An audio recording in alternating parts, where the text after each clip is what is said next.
A very good morning, class. Dear class, today we will be going to start a new chapter, that is the secularism and the Indian Constitution. Class, earlier we had studied that what is the meaning of constitution and what are the various laws, rules and regulations that was made in our constitution.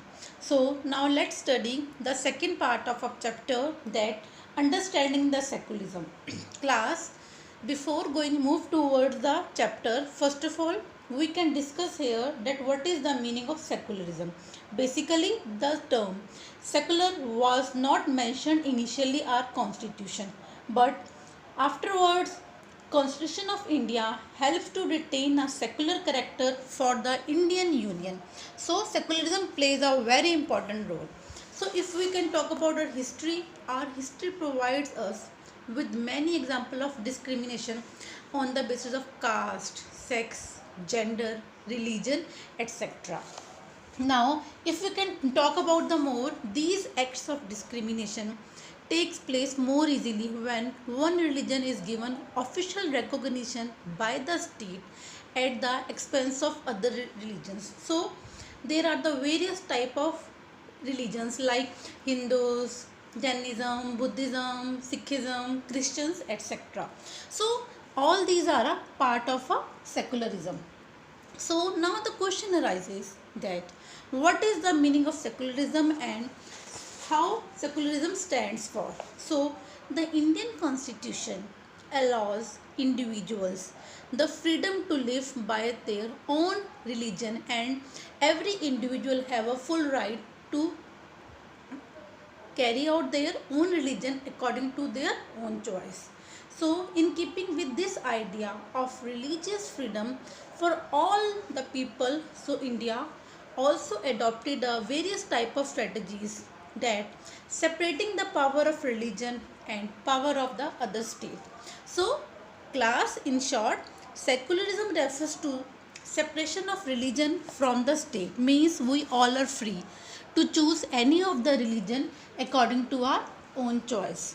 So our Indian Constitution also includes various type of features or objectives that one religious community does not dominate to other, and there are some members that do not dominate other members of the same religious community.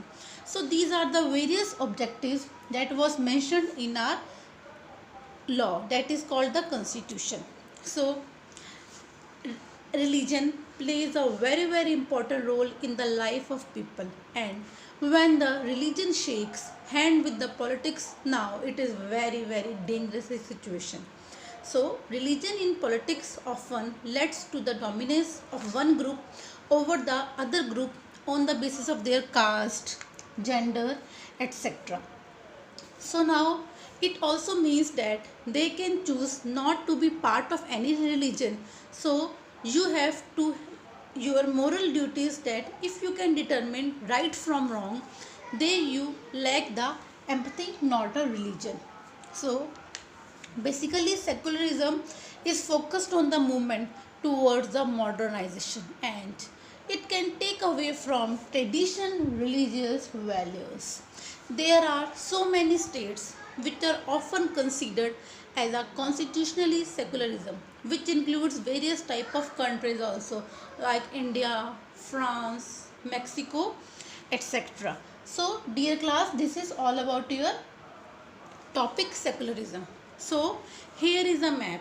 This map shows that how secularism exists in all over the world.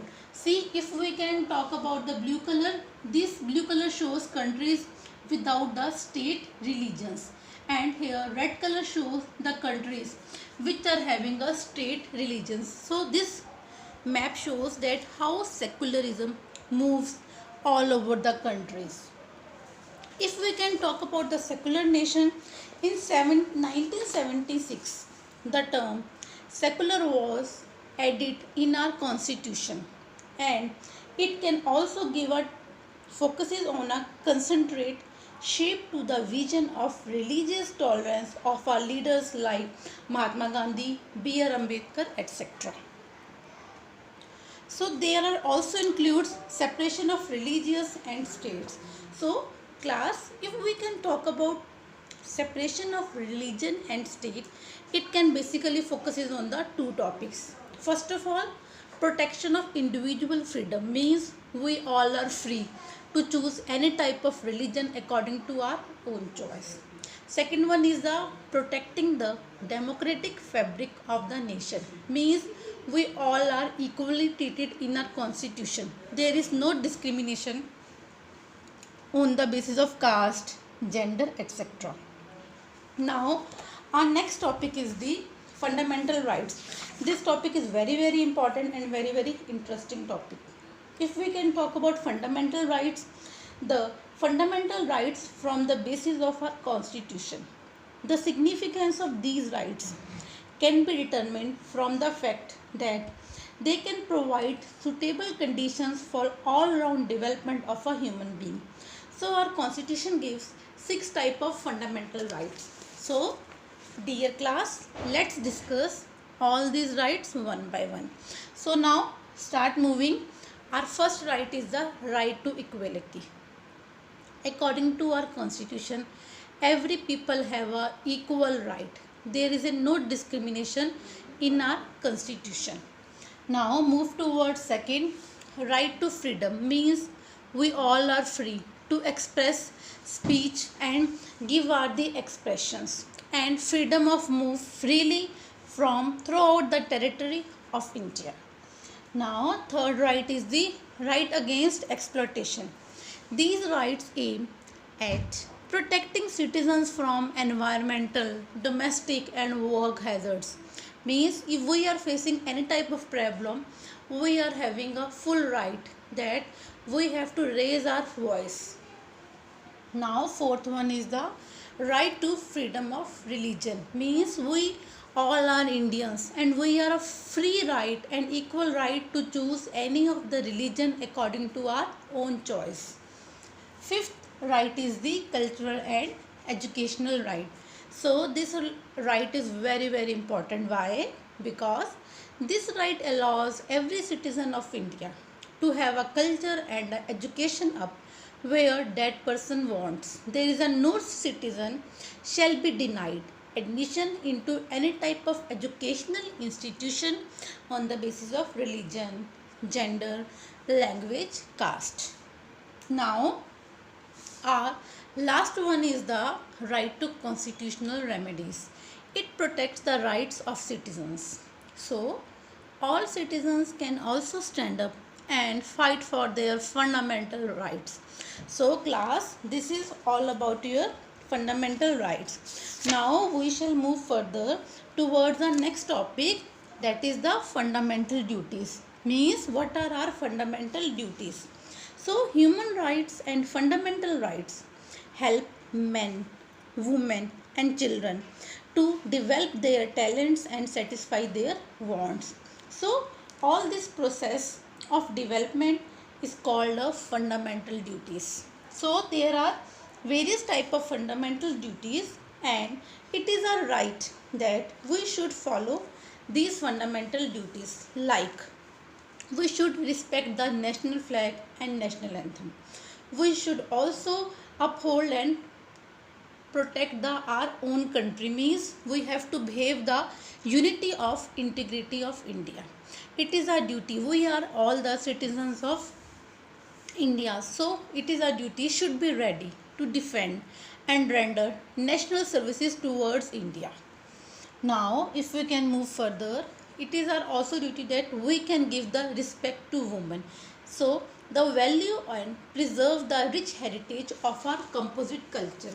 Here the rich heritage includes various type of monuments like Taj Mahal, Lal Killa. So it is our duty towards these heritage and composite culture. And the main is the natural environment, means we can't harm our environment.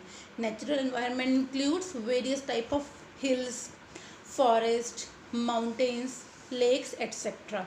So the fundamental duty says that we should be preserved by the citizens, means all natural environment should be preserved by the citizens. Now Next one is the we can save our public property, means we can't harm the railway stations, civil hospitals, etc. And it is our main duty towards the development of a country. We should act in such a way that our country should move towards the development path. And last but not the least, it is important to provide the education to the child between the age of 6 to 14 years. Every girl have a full right to gain the education. So class, this is all about your chapter, that what is the meaning of secularism, what are our fundamental rights, and what are our fundamental duties. Thank you class.